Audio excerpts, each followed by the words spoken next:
2024 में पूरे देश में लोकसभा का चुनाव होना है, लेकिन अपोजिशन अब एक मंच पर आ रहा है और माना जा रहा है कि भारतीय जनता पार्टी की मुश्किलें अब बढ़ जाएंगी। ये बैठक की मीटिंग कहाँ हो रही है, कौन कौन से नेता शामिल होंगे, इसकी पूरी जानकारी आगे वीडियो में मैं आपको बताऊंगा। नमस्कार, मेरा नाम है नवीन कुमार नंदन और आप देख रहे हैं इंडिया इंटरनेशनल न्यूज। अगले साल पूरे देश में लोकसभा का चुनाव होना है और तभी तय होगा कि देश का अगला प्रधानमंत्री कौन होगा, नरेंद्र मोदी होंगे या कोई और दूसरा होगा। लेकिन अपोजिशन अब एक मंच पर आने की कोशिश कर रहा है। 23 जून को पटना में एक बड़ी बैठक होगी जिसमें अपोजिशन के तमाम लीडर्स शामिल होंगे। बताया जा रहा है इसमें राहुल गांधी भी शामिल हो सकते हैं। मैं आपको जनसत्ता की एक खबर दिखा रहा हूं, आप देखिए। तय हो गई विपक्षी दलों की बैठक की तारीख।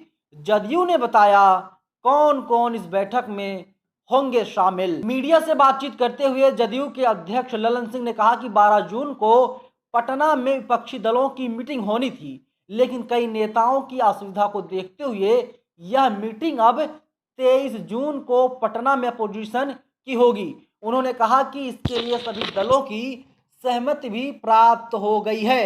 ललन सिंह ने आगे कहा कि इस मीटिंग में आने के लिए कांग्रेस अध्यक्ष खड़गे, पार्टी के नेता राहुल गांधी, पश्चिम बंगाल की मुख्यमंत्री ममता बनर्जी, यूपी के पूर्व सीएम अखिलेश यादव, झारखंड के सीएम हेमंत सोरेन, उद्धव ठाकरे, एनसीपी प्रमुख शरद पवार, तमिलनाडु के सीएम एम के स्टालिन, दिल्ली के मुख्यमंत्री केजरीवाल, भाकपा महासचिव डी राजा, सीताराम येचुरी और माले के दीपांकर भट्ट ने शामिल होने के लिए सहमति दे दी है। यानी देश की जितनी तमाम बड़ी पार्टियां हैं वे अब एक मंच पर आ रही हैं।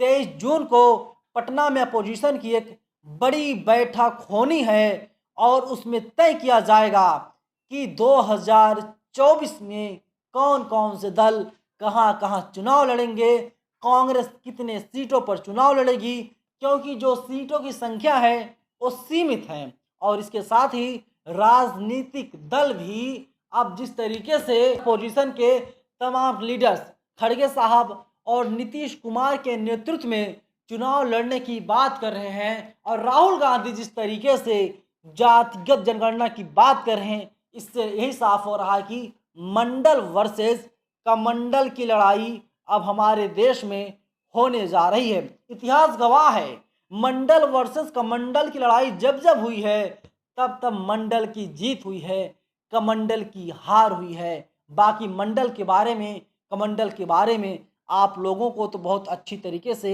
पता ही होगा। वहीं देखिए जनसत्ता आगे लिखता है, पटना में होने वाली बैठक को लेकर कांग्रेस की तरफ से भी प्रतिक्रिया आई है। कांग्रेस पार्टी के सीनियर नेता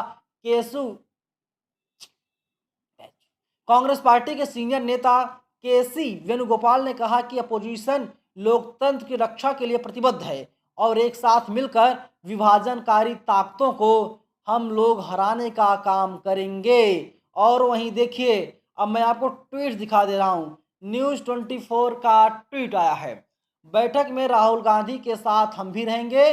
23 जून को होने वाली अपोजिशन की बैठक पर बोले संजय राउत, यानी संजय राउत भी वहां पर पहुंच रहे हैं। इसके अलावा देखिए, बोलता हिंदुस्तान ने ट्वीट किया है राहुल गांधी के हवाले से, अगर विपक्ष के सारे दल एक हो जाएं तो 2024 में बीजेपी को हराया जा सकता है।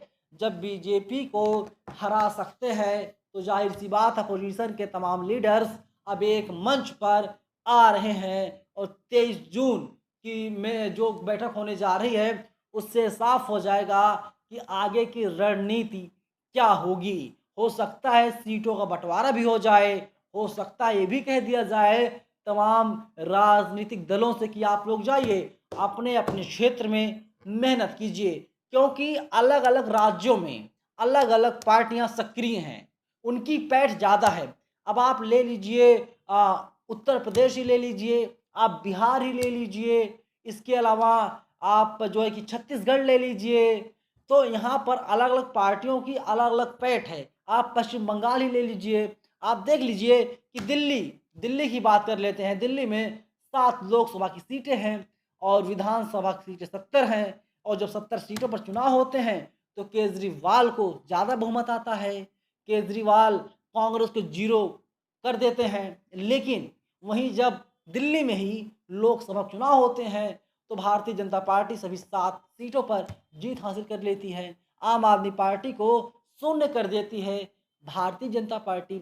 इन सभी मुद्दों पर चर्चा किया जाएगा, बातचीत की जाएगी, क्योंकि तमाम सीनियर लीडर बैठक में शामिल हो रहे हैं और देखना होगा कि क्या फैसला लिया जाता है। और माना जा रहा है कि बीजेपी की मुश्किलें अभी से बढ़ती हुई दिखाई दे रही हैं, क्योंकि अपोजिशन पहले ही कह चुका है कि 14 में जो आए थे 24 में हम उन्हें किसी भी कीमत पर नहीं आने देंगे। लेकिन 24 में कौन आएगा ये तो आने वाला वक्त बताएगा। आप लोगों को क्या लगता है 24 में कौन आएगा? कमेंट बॉक्स खुला हुआ है, आप लोग हमें अपनी राय बता सकते हैं।